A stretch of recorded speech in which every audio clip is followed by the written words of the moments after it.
Olá! Nessa edição do programa Saúde e Consciência, conto com a presença do pesquisador Dr. Ranulfo Piau Júnior e de seu aluno de doutorado, Gessé Larros Borges. Eles desenvolvem uma importante pesquisa estudando produtos alternativos para o tratamento de mastite em vacas. É daqui a pouco, não sai daí.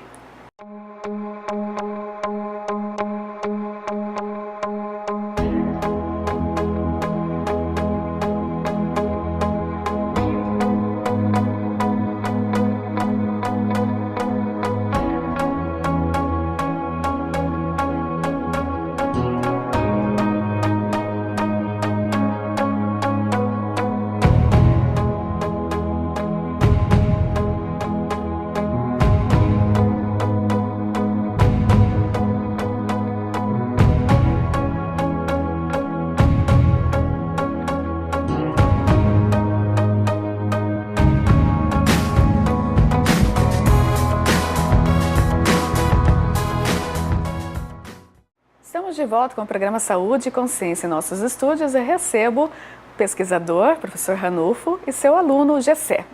Muito obrigada pela participação de vocês em nosso programa. Vim compartilhar essa história, toda a sua trajetória, né, a trajetória do aluno Gessé, e contar um pouco da história do programa de saúde do Ciência Animal, que é desenvolvido aqui pela Universidade Paranaense. Agradeço imensamente. Gessé, por gentileza, vamos começar falando um pouquinho sobre você. Eu gostaria de saber qual que é a tua formação acadêmica.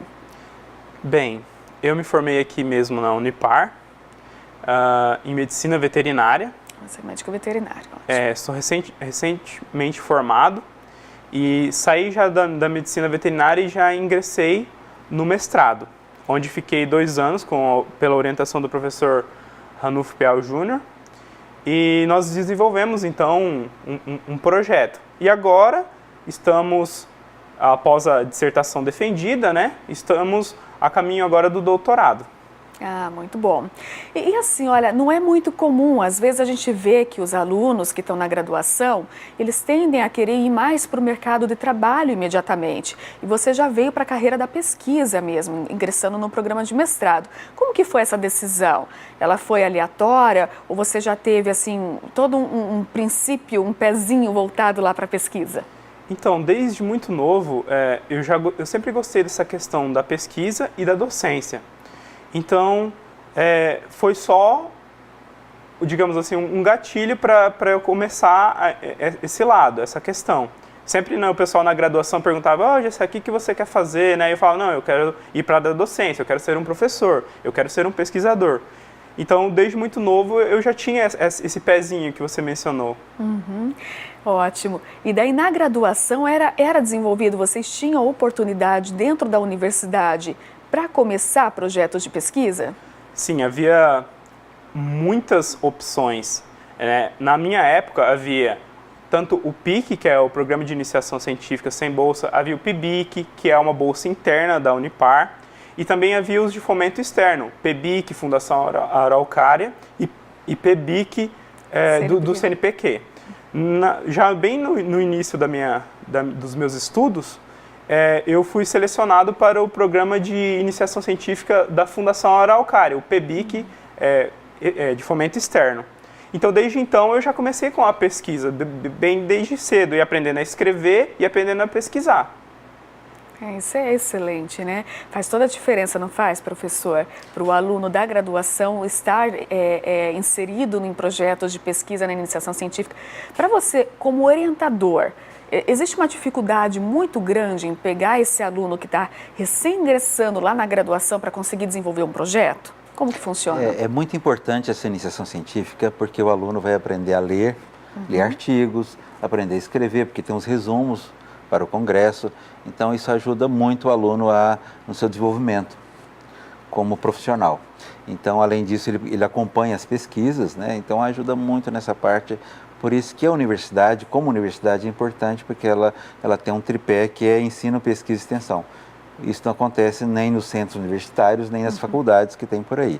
Então, a Unipar, por ser uma universidade, ela dá essa possibilidade do aluno envolver na pesquisa na extensão e no ensino, e isso ajuda muito depois na pós-graduação também. Então, é Essa importante. seleção tua lá já para projetos de iniciação científica em parceria com a Fundação Araucária, recebi uma bolsa, né, de fomento. Isso foi já no teu primeiro ano de graduação? Sim. Ótimo. E daí, só, estando no primeiro ano de graduação, esse aluno já vai para a prática? Você fazia o projeto de pesquisa na prática mesmo com os professores ou era mais a pesquisa bibliográfica para poder escrever resumo? Como que era? Havia essa questão da pesquisa bibliográfica, né, para a escrita, né, dos resumos, mas também numa outra orientadora minha na época, ela me levava para participar, né, tinha a ver com castração animal, sabe? Então ela já me levava naquela época, já desde bem novo na graduação, já sempre envolvido com os projetos, desde sempre bem envolvido com os projetos. José, como que você via essa experiência? Né, você lá, o aluno do primeiro ano de graduação, que ainda não tinha visto todos os desdobrares ali da graduação, né? De saber, por exemplo, como fazer uma castração do processo cirúrgico e poder ter essa oportunidade de acompanhar ali já desde aquele primeiro ano todo esse desenvolvimento. Bem, era tudo muito novo, né? Claro que quando você está no primeiro ano, como a professora já havia mencionado, Evelyn, tinha muitas coisas que eu não sabia, né? Eu não entendia o que estava acontecendo, mas sempre a professora explicava, determinada coisa, isso, aquilo. Claro, eu não chegava a fazer uma cirurgia, por exemplo, mas eu auxiliava na coleta do material. Então ela sempre ia me explicando muitas coisas. Tanto é que quando eu cheguei nos outros anos, eu já entendia bastante coisa. Por quê? Porque eu estava envolvida nos projetos.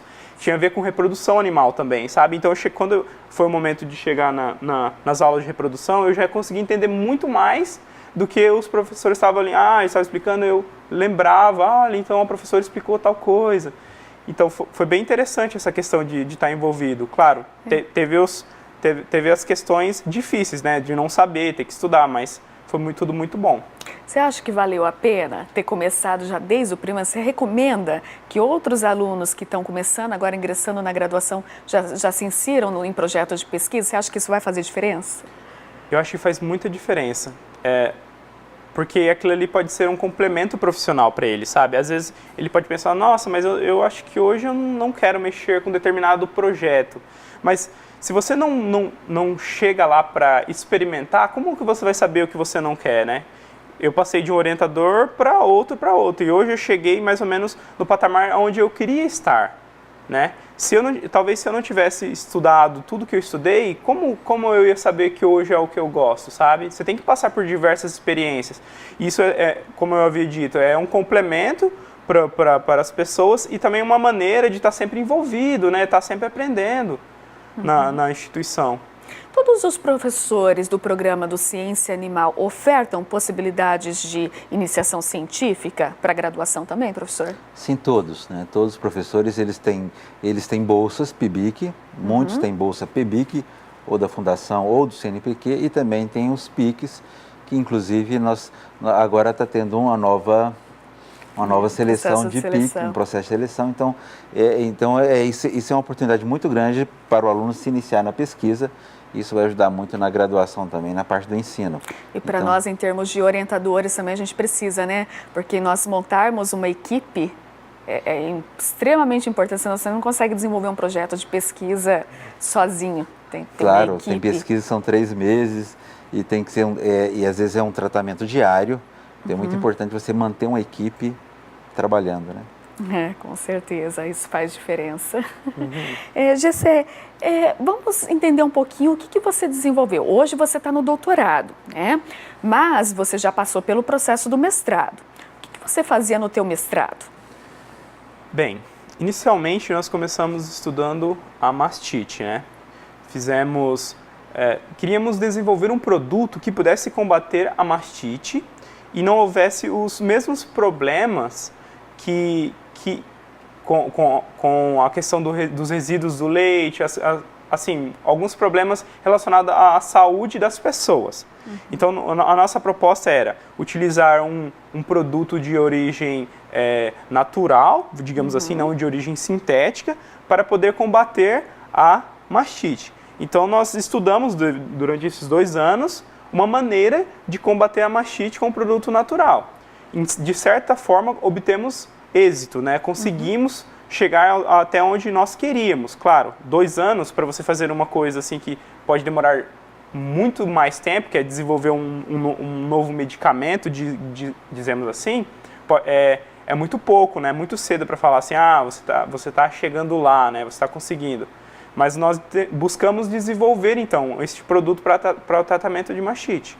A mastite é uma patologia grave, né? Ela acomete muitas... Então, a mastite, ela é considerada o maior problema do gado leiteiro. Ela causa bilhões de dólares em perdas econômicas, sabe? Das mais diversas formas, com contratação dos médicos veterinários, com utilização de antibióticos, com descarte de leite, o descarte dos próprios animais, porque há hoje um grande problema que é o da resistência bacteriana, né? Isso é bem dito também, assim, a nível de medicina, não medicina veterinária, muitas pessoas acabam tendo problemas com infecção hospitalar, isso tudo é causado por resistência bacteriana, né? Hoje não há muita pesquisa em cima de novos antibióticos, por quê? Porque é tudo muito caro para fazer um antibiótico e quando ele chega no mercado, ele já está se tornando resistente. Entende, professora Evelyn? Então, a nossa busca foi de buscar um produto que seja uma alternativa para o produto já existente, que são os antibióticos. E que produto é esse que vocês estudaram? Nós estamos trabalhando com óleos essenciais, né? Tá. Então, os óleos essenciais são extraídos de plantas, eles são compostos secundários da planta e eles geralmente têm alguns efeitos de proteção da planta, efeitos antibacterianos, efeitos fungicidas. Então, a importância de conseguir um óleo essencial que tem um efeito antibacteriano nas bactérias que causam mastite, né? Principalmente o Staphylococcus aureus, Streptococcus. Então, nós trabalhamos com óleos que têm um efeito sobre bactérias que causam mastite. Vocês mesmo preparavam esse óleo essencial? Qual planta que vocês utilizaram para extrair? Ou utilizavam um comercial, não sei. Então, no mestrado foi coletado, né, a planta chamada vassourinha do campo, nome popular, mas cientificamente falando é a Baccharis dracunculifolia, que assim, é uma planta que dá no cerrado. Algumas pessoas consideram até praga no pasto, por exemplo, mas que ela há alguns estudos nela e nós buscamos essa parte de antimicrobiano, né? Mas há outros estudos com a sua capacidade antioxidante, a sua características quanto anticâncer, vamos dizer assim. E assim, depois da coleta, ela é processada em laboratório, né? Há uma extração desse óleo, tudo em laboratório, e depois que nós vamos montar esse produto para fazer as aplicações nas vacas. A pesquisa, na verdade, ela envolve vários detalhes e ela acaba sendo bastante longa, né, o processo dele, porque desde essa parte aí da extração até você conseguir o produto para poder começar o tratamento, depois você fez o tratamento por quanto tempo? O tratamento foi por mais ou menos 5 dias, um tratamento, por 5 dias. E assim, vocês conseguiram um resultado interessante com esses 5 dias de tratamento? Acho que ficou mais o aprendizado. Talvez houve mais coisas que tínhamos que ter evoluído para chegar num tratamento assim que realmente seria interessante de falar assim, isso deu certo, sabe? Mas em relação aos grupos, né, porque sempre tem os grupos controle, né? Nem mesmo o grupo controle, que é utilizado o antibiótico, foi possível tratar a mastite. Entendi. Então, nem mesmo com o antibiótico foi possível tratar a mastite no nosso experimento. Que era muito grave. No experimento, nós tivemos uma pesquisa in vitro, né? Então, in vitro, o óleo essencial, ele funcionou muito bem contra as bactérias que causam mastite, muito, muito bem. Ou seja, diluições muito baixas, ele conseguia ter um efeito antibacteriano, in vitro. Quando nós passamos em vivo, Aí não conseguiu replicar nós o tínhamos resultado. que desenvolver um produto, né? A gente fazia intramamária, então nós tivemos que desenvolver um creme. Sim. Então, que daí envolve outras especificações da pesquisa também. Então, quando foi in vivo, o efeito não foi tão bom quanto in vitro. Mas isso abriu várias possibilidades. Exato, Pode aí ser, é o ponto. Pode ser que a concentração foi muito baixa, pode ser que o veículo seja o veículo ideal, entendeu? Pode ser que a quantidade de dias do tratamento deve ser maior do que o que nós usamos, foi 5 dias. Então, abriu uma perspectiva enorme para pesquisar se muda o veículo, se muda a quantidade de dias, se aumenta a concentração da dose. Então, realmente, em vivo é diferente. É verdade. Existem Mas você outras sabe, variáveis. Gessé, que eu sempre costumo falar, esse é o ponto principal que o professor tocou agora. É o ponto no qual você vai ver que se uma pesquisa te abre leques para vários questionamentos, ela continua. É a parte mais gostosa, porque você vai continuar pesquisando e a gente, né, meio que temos esse vício, não tem jeito, que é o vício da pesquisa mesmo. O bichinho pica e já era. Nós vamos para um rápido intervalo e no retorno a gente vai entender um pouco mais sobre esse projeto e depois eu quero saber o que você está fazendo no doutorado, tá bom? Você que está em casa, não saia daí, nós voltamos já.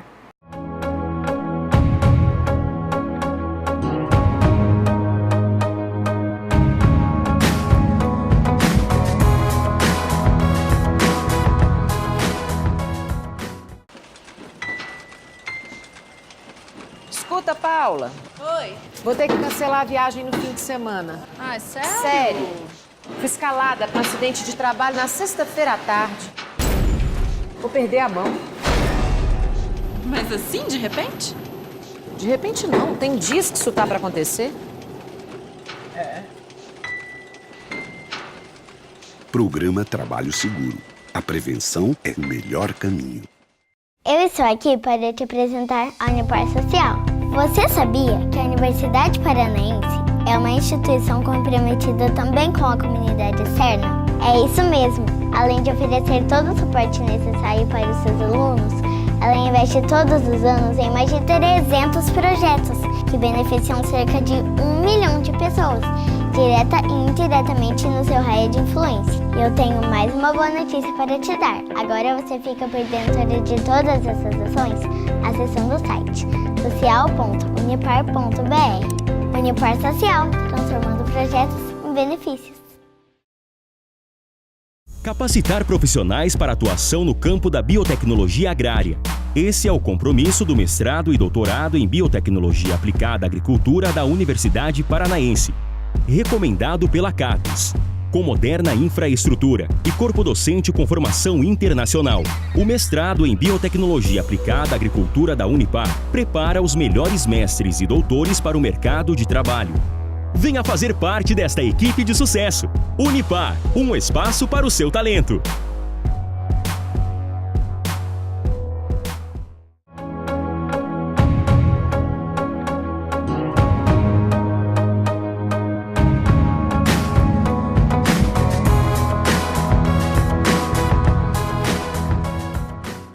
Estamos de volta com o programa Saúde e Consciência em nossos estúdios, Dr. Ranulfo e o seu aluno Gessé.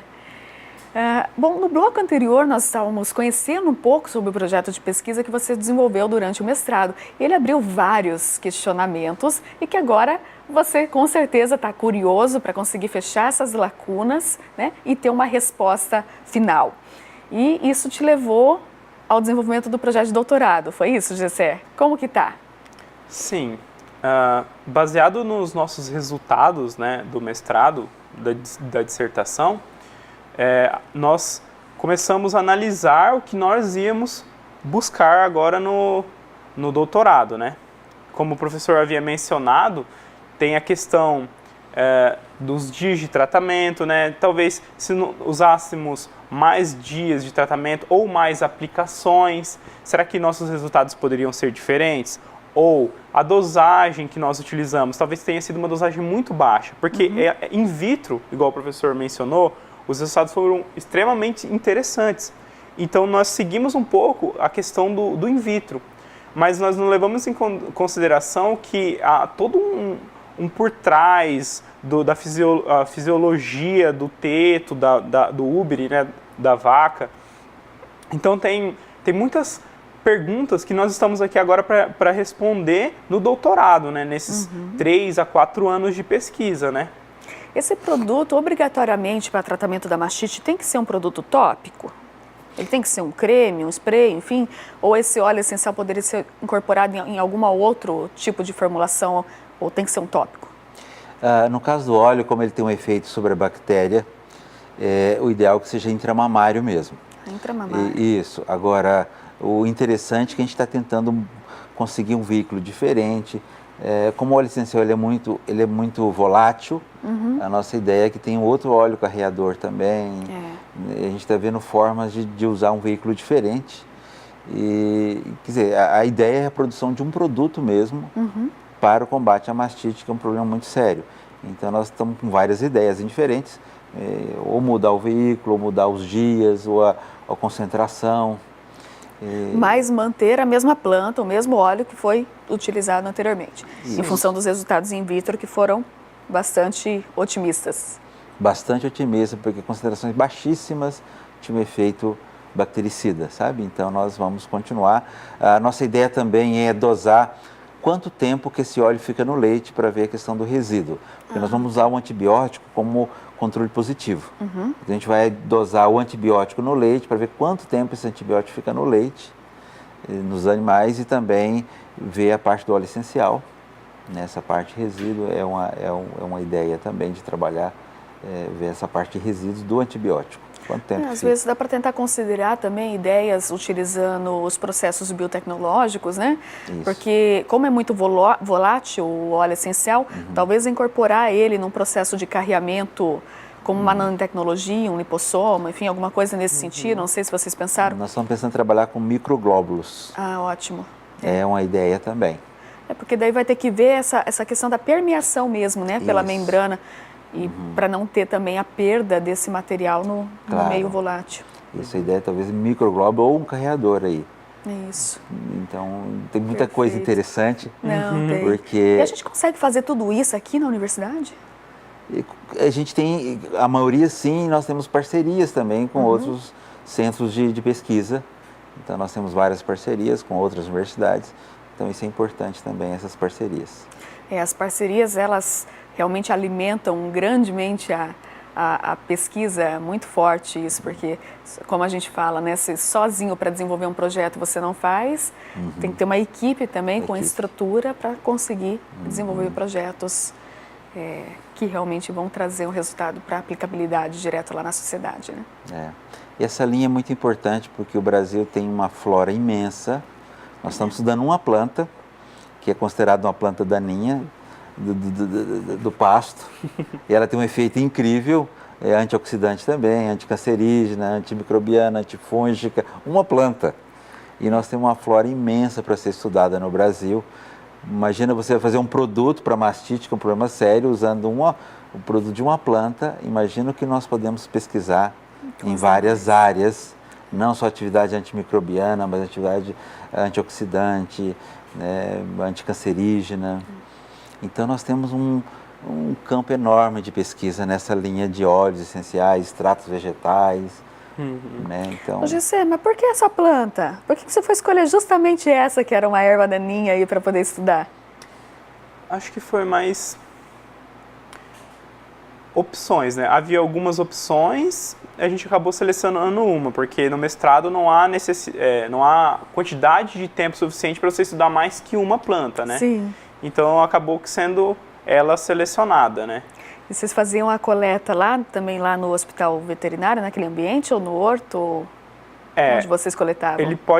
Ela pode ser coletada em qualquer local, né? Desde que seja, digamos assim, no mesmo local que você vai extrair o mesmo óleo, porque existe toda uma questão por trás dos óleos essenciais, que eles não...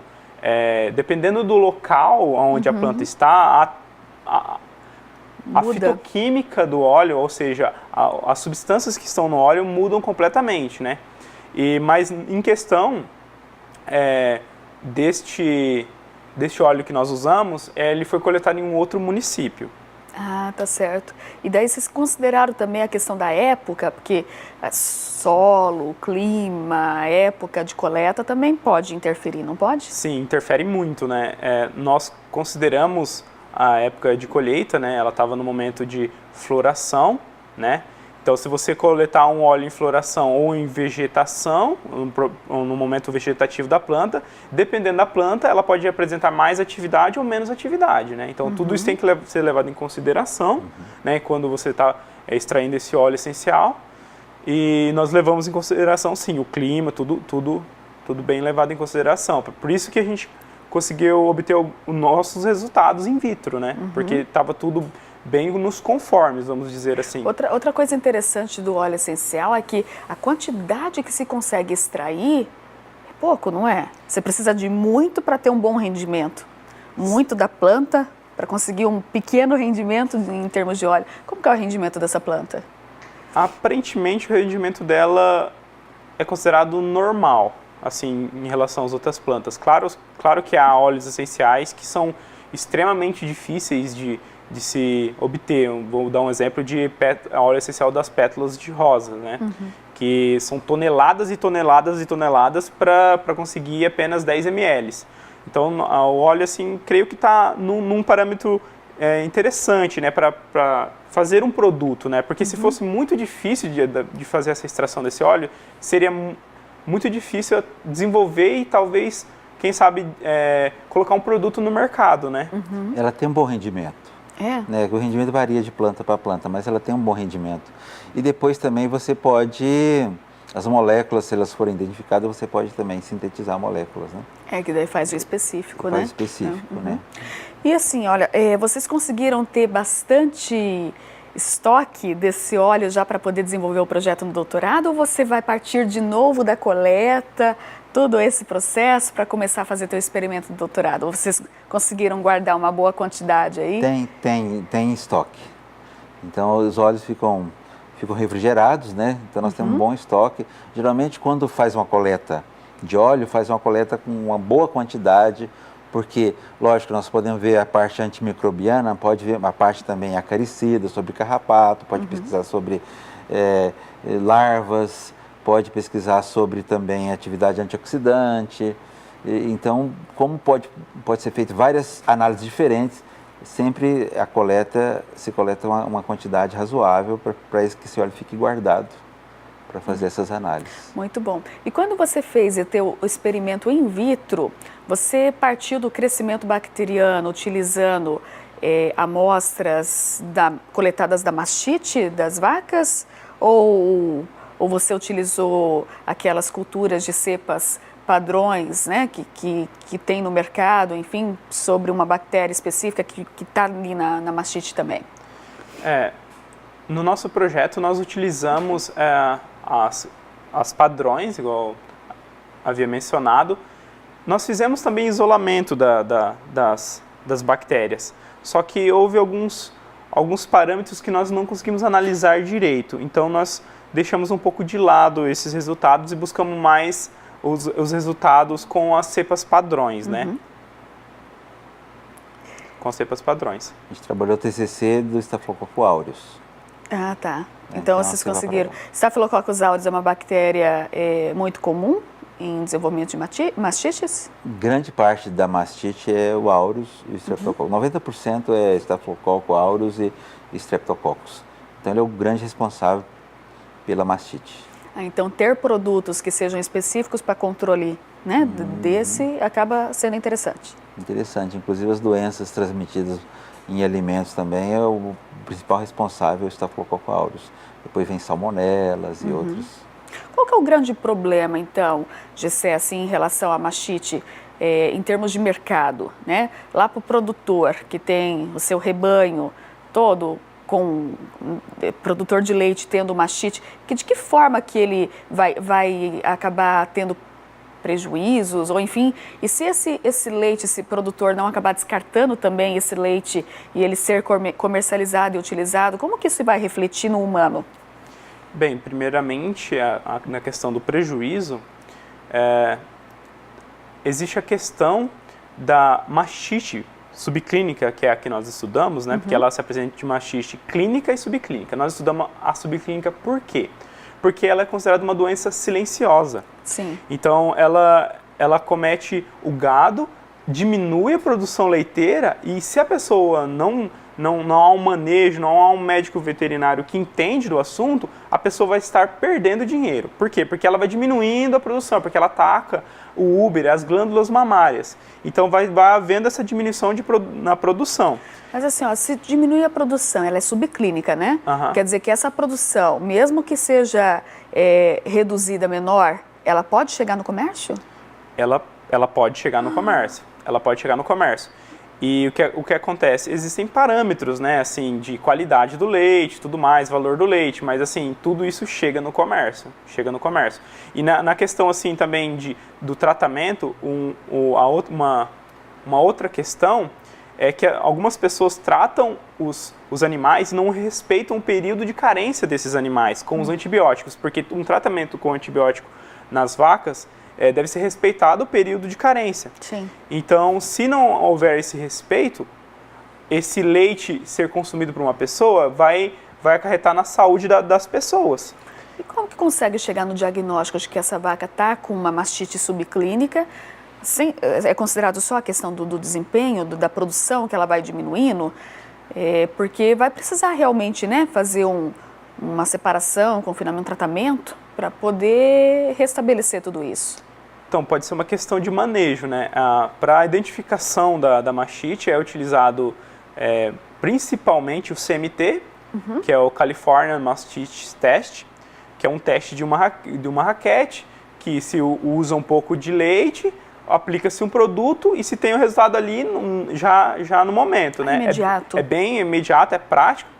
É fácil de fazer e é fácil de implantar também. Por isso que a mastite, por mais que ela seja um problema, o manejo pode ajudar muito. O manejo pode ajudar demais. Claro, tem que ser uma pessoa que entende do assunto para estar fazendo.